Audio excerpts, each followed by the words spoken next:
আজকে বাড়িতে বানাবো সোয়াবিনের তরকারি, সেই জন্য সোয়াবিনটাকে একটু সেদ্ধ করে নেব।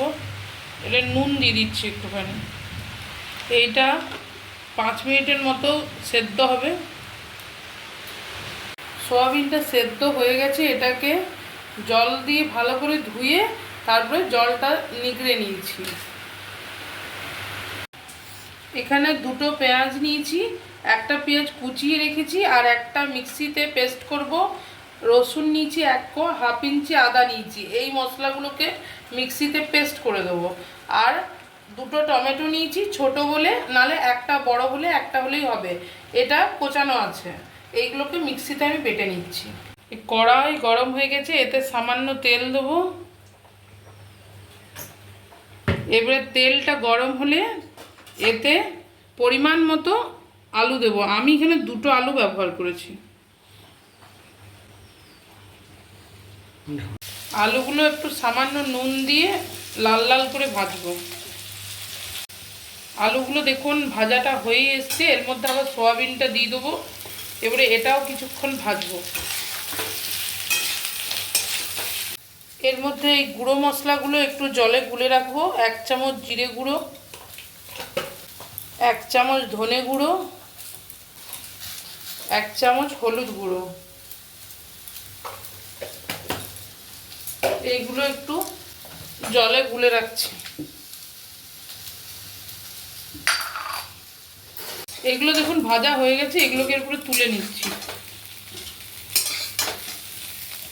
এই কড়াইতে সামান্য একটু তেল দিয়ে দিচ্ছি, একটু চিনি দিয়ে দিলাম রংটা আসার জন্য।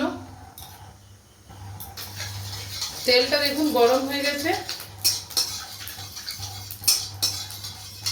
উপরে ভেসে গেছে। এরপরে এই 5 ফোড়নটা দিয়ে দেবো। 5 ফোড়নে তেজপাতা, শুকনো লঙ্কা, 5 ফোড়ন আর একটা দারচিনি, এলাচ।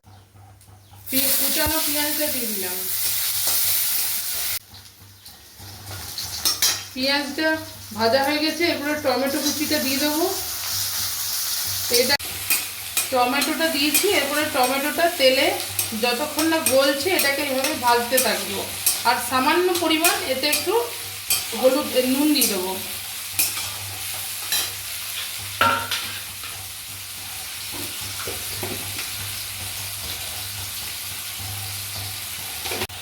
টমেটোটা দেখুন গলে এসছে, এরপরে পেঁয়াজ, রসুন, আদার পেস্টটা দিয়ে দেবো। এটাকেও আবার 2 মিনিটের মতো কষতে থাকবো। দেখুন এটা তেল ছাড়া ছাড়া হয়ে এসছে।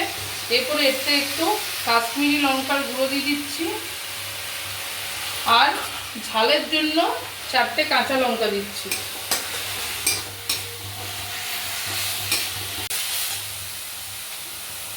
এরপরে জলে গুলে রাখা ধনে জিরের পেস্টটা দিয়ে দিলাম।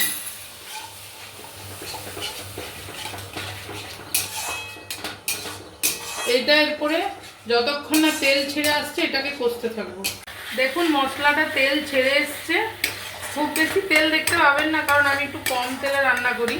এরপরে আলু সোয়াবিন ভেজে রাখা আলু সোয়াবিনটা দিয়ে দেবো। দিয়ে এটা আবারও কিছুক্ষণ কষবো। দেখুন কষানো হয়ে গেছে, এরপরে এতে একটু জল ঢেলে দেবো।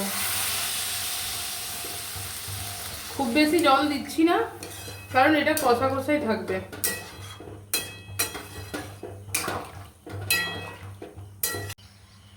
দেখুন এটা হয়ে গেছে। নামাবার আগে 1 চামচ ঘি দিয়ে দিচ্ছি এতে।